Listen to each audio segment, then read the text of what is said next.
the range that the company is looking to pay for this position? Ask your question that way, because the recruiter has that range.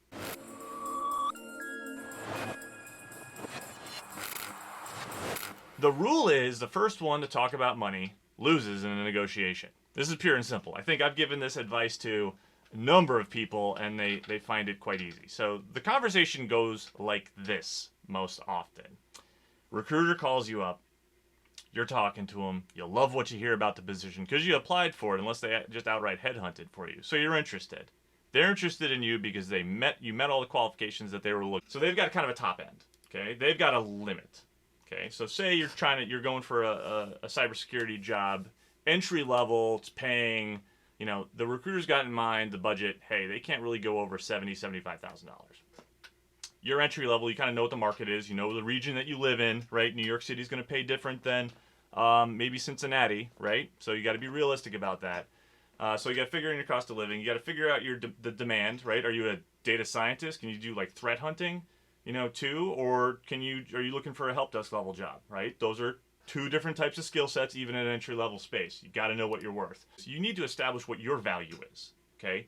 They know what their top line budget is as far as what it is that they can hit. The question's inevitably going to come out from a recruiter. Brian, hey, calling me up. Brian, we're looking at you for this position. What are you looking to make for this role, right? Immediately, you might just jump to whatever it is. Don't. What is the range that the company is looking to pay for this position? Ask your question that way, because the recruiter has that range. That's exactly what they're actually given. They're told, we're looking to pay, hey recruiter, we're looking to go pay between X and X, between $60,000 and $75,000 for this position. Go find me somebody, right? That's when they go off and go do.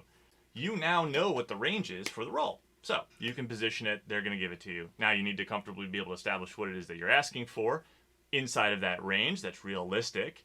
Ideally, it's if you're like, oh, well, you told me the top end 70.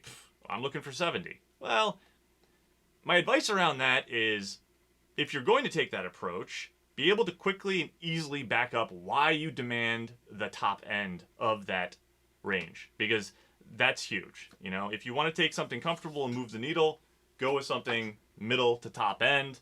But if you're really going to go and state that the top end is exactly what your value is, you better be able to back it up.